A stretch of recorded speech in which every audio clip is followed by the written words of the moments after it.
안녕하세요. 해외 시선은 시청자 여러분들의 좋아요와 구독에 힘을 내고 있습니다. 지난 2018년 한국의 최저임금은 7,530원으로 전년 대비 무려 820원이나 올랐습니다. 이후로도 매년 큰 폭의 상승을 기록해 현재는 최저임금이 무려 8,720원에 달할 정도입니다. 특히 한국은 주휴수당이라는 제도가 있기 때문에 주휴수당을 합쳐 계산할 경우 일주일에 한국인이 받는 최저시급은 무려 1,992원으로 환율에 따른 변동이 존재하긴 하지만 도쿄의 최저임금과 큰 차이가 없으며 오히려 월차와 1년 이상 근무할 경우 주어지는 퇴직금까지 합하면 한국의 최저임금이 일본보다 더 높은 경우가 발생하기도 했습니다. 이처럼 한국의 최저임금이 높아지자 이유는 알 수 없지만 일본인들이 굉장히 불편한 기색을 보이기 시작했습니다. 일본 언론들은 어떻게든 한국이 최저임금 때문에 경제가 안 좋아지고 있다고 주장하며 최저임금이 한국 경제의 실패를 불러오고 있다거나 한국은 최저임금 인상으로 실업률이 크게 악화됐다는 기사를 내보내는 등 거의 한국 경제가 망했으면 하고 기우제를 지내는 식의 기사들이 쏟아져 나왔던 게 사실입니다. 이런 기사들 때문인지 팬데믹이 터진 뒤 한국의 경제 성장률이 선진국과 비교해 크게 악화되지 않고 오히려 양호한 수준을 기록하자 일본의 커뮤니티에서는 아니, 분명 최저임금 인상으로 한국 경제가 가라앉고 있다고 했는데 왜 한국 경제 성장률이 더 높아진 것이냐며 분통을 터뜨리기도 했습니다. 그리고 얼마 전에는 일본에서 활동하고 있는 유명 경제학자인 데이비드 애킨슨 씨가 한국의 최저임금은 전혀 실패하지 않았고 만약 한국의 모델이 실패라면 일본도 제발 같은 실패를 해주길 바란다면서 사실상 일본의 주장과는 정반대로 한국의 최저임금 실험이 성공했다고 주장해 화제를 불러 모았습니다.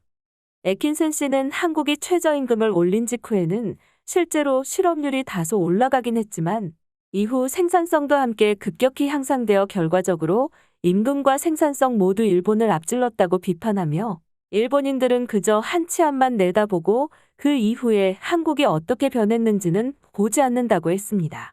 그의 주장에 따르면 최저임금 인상 후 한국의 노동 생산성이 증가해 일본을 뛰어넘은 것은 데이터가 증명하는 팩트이며 임금을 올릴 경우 노동 비용이 증가하기 때문에 고용주 입장에서는 늘어난 비용만큼 최대한 효율적으로 생산성을 늘리려고 노력하고 직원들도 임금이 오른 만큼 좀 더 일에 집중할 수 있어 생산성이 늘어나게 된다고 합니다.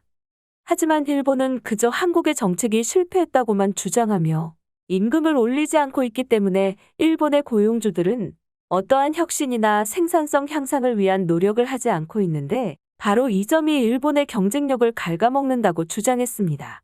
그러면서 그는 일본 사회가 전체적으로 글로벌리즘이나 신자유주의를 싫어하는데 이는 곧 모든 것에 대해 현상 유지를 원하는 태도 때문이라며 결국 그렇게 현상 유지를 좋아하니까 일본인들의 월급도 현상 유지에 머무르는 것이라고 팩폭을 날리며 결국 일본의 월급이 오르지 않는 것에 대해 자업자득이니 불평할 자격도 없다고 주장했습니다. 참고로 데이비드 애킨슨 씨는 영국 출신으로 옥스퍼드 대학에서 일본학을 전공했으며 이후 골드만삭스에서 일하면서 일본 경제 전설의 애널리스트로 이름을 떨쳤었습니다.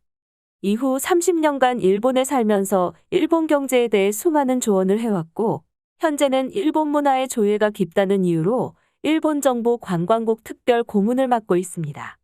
한마디로 지독한 일본 영국인인데 그런 사람이 최저임금 인상으로 인해 한국이 대혼란에 빠졌다는 주장은 사실이 아니며 오히려 일본이 한국을 배워야 한다는 식으로 주장한 것입니다.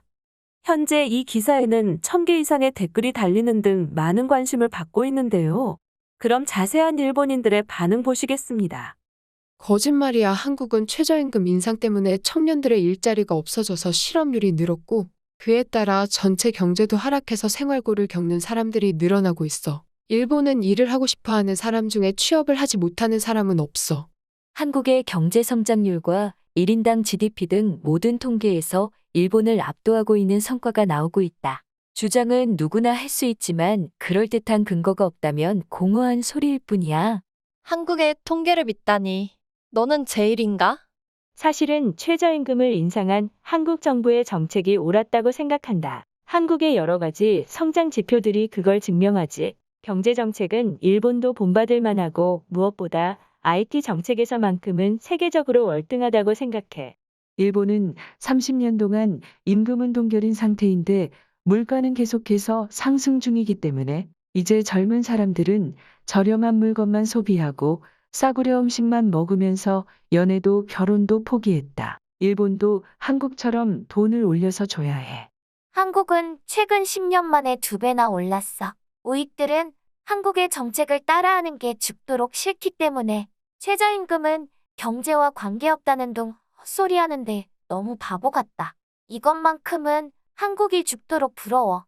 올해 노벨 경제학상을 받은 교수가 최저임금 인상이 고용에 부정적이지 않다는 연구를 수행한 적이 있다고 한다. 놀랍게도 한국의 주장과 일치하는 모양이야. 노벨상은 받은 적이 없는 나라이지만 노벨상을 자랑하는 일본보다 훨씬 잘 살고 있었네. 일본은 실행력이 전혀 없는 거구나. 한국은 일관되게 성장하고 있는데 반해 일본은 일관되게 제로 성장을 하고 있어. 이런 상황에서는 한국을 흉내낼 수 있다면 인구가 본격적으로 감소하기 전까지 생산성을 올릴 수 있다고 본다. 그리고 그것은 불가능한 일은 아니야. 한국의 흉내를 내고 싶어도 일본은 인구 감소 사회이기 때문에 생산성을 극적으로 향상시키지 않는 한 일본의 성장은 있을 수 없는 일이야. 한국을 따라하고 싶어도 그럴 수가 없는 게 지금 일본의 현실.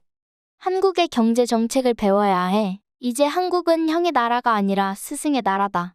한국뿐만이 아니야. 다른 주요 국가들도 평균 임금은 계속 상승하고 있었어.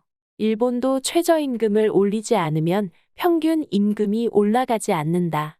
나라의 풍요로움을 보여주는 것은 1인당 GDP이며 일본은 여기서 한국에 지고 있어. 평균 임금에서 한국이 일본을 추월했다는 것은 실질적으로 이제 한국이 일본을 넘어섰다는 말과 같다. 너희들 한국어 공부를 해두는 게 좋을 거야. 몇 년 후면 한국에 일하러 가게 될 수도 있으니까. 이 기사 뭐야? 한국이 위니까 한국을 배우라고 하고 있어? 정말 이런 식으로 말해도 되는 건가? 나도 일본의 상황이 좋지 않다고는 생각하지만 이 기사는 의문이다. 그렇게 한국이 좋으면 대체 왜 한국의 대학생들이 일본에서 취업하려는 거지? 저임금이자 열악한 일본에서 한국의 젊은이들이 취업하려는 이유가 설명되지 않잖아. 일부 많은 연봉을 받고 일본에 취업하는 우수한 한국인도 분명 있지만 일본에 취업하러 오는 대부분의 한국인은 자국에서 경쟁에 밀려 아르바이트 정도밖에 할 수 없는 녀석들이 많아. 그런 녀석들도 일본의 젊은이들과 비교하면 믿을 수 없을 정도로 우수하기 때문에 정규직은 물론이고 해외의 인재로서 채용이 된다.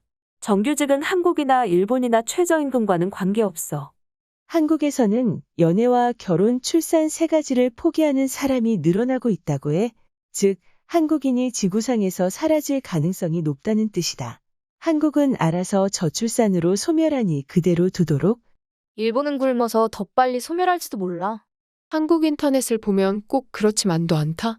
한국 인터넷에서는 문재인 대통령의 최대 성과는 국가 부채이고 무능한 정부가 나라를 무너뜨린다고 하고 현 정권이 5년 더 간다면 국가 파산이며 팬데믹을 핑계로 돈을 마구 써서 빚을 늘렸다고 하고 있어. 이런 걸 보면 한국도 결코 좋다고만은 볼 수 없을 것 같은데. 한국의 현실을 보라면서 비웃던 녀석들은 죄다 보수익들이었잖아. 그 녀석들이 살아있는 사이에 일본은 한국에 추월당하고 말았다. 전혀 웃을 수 없는 개그 소재야, 이거. 한국을 바보 취급하다가 결국 밀린 일본? 너무 비참해하지 마라. 이 기사를 보고 깨달았어. 과연 결국 그래서 한국의 경제가 밀린 것이구나 하고 납득했다. 한국을 칭찬하는 게 좀 짜증나긴 하지만 애킨슨의 주장에 기본적으로 나는 찬성한다. 일본은 최저임금이 너무 낮아. 대부분이 중소기업인데 일본의 보물 같은 곳은 극히 일부이며 대부분은 월급도 낮고 빠듯한 인원으로 돌리다 보니까 근로조건이 안 좋아서 단순 하청 싸움으로 전락하고 만다. 한국도 일본의 시스템을 차용하다가 최근에는 국민들의 저항으로 점점 서구화되고 있다. 일본은 아직도 그대로라서 성장을 못한 거야. 지금 현 40대의 평균이라고 해봐야 기껏해야 5천만 원대의 저연봉이고 50대 이후에는 1억 원 정도를 받을 수 있어서 한국에 대적할 만한 수준은 되지만 50대 근처는 정리해고로 언제 목이 날아갈지 모른다. 역시 일본은 한국에 밀린 게 틀림없구나. 어째서 한국은 일본보다 우월하게 된 거지? 지금은 아시아 유일의 선진국처럼 보인다. 사실 일본은 모든 분야에서 한국에 당하고 있지. 오랫동안 학대되어 온 민족은 강해지기 때문인 것 같아. 유대인도 그런 경향이 있다. 스포츠도 한국에 이길 수가 없어. 답답하구나. 이건 한국 쪽이 오라. 단순히 생각해서 노동자는 소비자이기도 하잖아. 30년 동안이나 평균 임금이 오르지 않는 나라가 어디 있어? 앞으로도 많은 시청 부탁드립니다. 감사합니다.